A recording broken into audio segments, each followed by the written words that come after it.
ស្រឡាញ់គឺជាមនុស្សស្រីដែលខ្ញុំរំចាំស្មោះស្ម័គ្ររាប់រយពាន់ឆ្នាំមិនតែអូឡាខ្ញុំបីយើងប្រត់ប្រត់ជាគ្នាទួនត្រូវជុំនឹងអបសាំងអ្វីក៏ដោយមិនខ្លាចនោះឡើយទៅជុំត្រាត្រាយអើយបា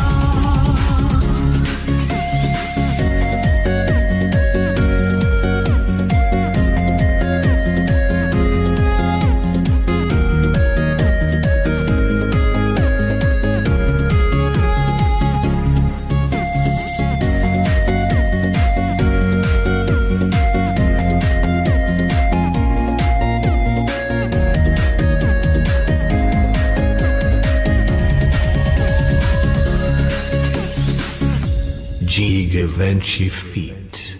Mr. Saland, Family Shadow Feet Empire Team. បានជួបស្រីបេះដូងលួតខំធម្មតាពេលប្រសពនេត្រាមានអារម្មណ៍ថាអភ័យពេលដែលបាននៅក្បែរខ្ញុំរំភើបចិត្តពេកក្រៃ នេះគឺជាអ្វីៗដែលខ្ញុំប្រាថ្នា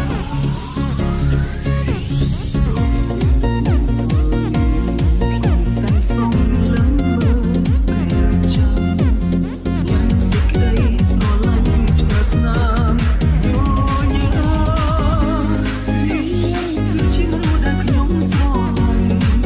គឺជាមនុស្សស្រីដែលខ្ញុំរំចាំស្មោះស្ម័គ្ររាប់រយពាន់ឆ្នាំមិនតែអូឡាខ្ញុំ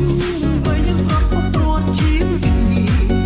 ទួនត្រូវជុំនឹងអបសាំងអ្វីក៏ដោយមិនខ្លាចនោះឡើយទៅជុំត្រាត្រាយអើយបា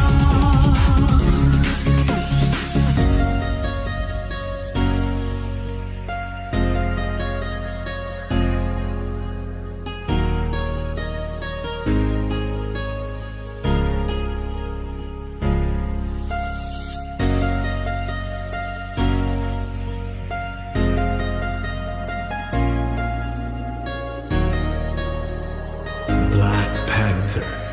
Remix.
ស្មោះស្ម័គ្ររាប់រយពាន់ឆ្នាំ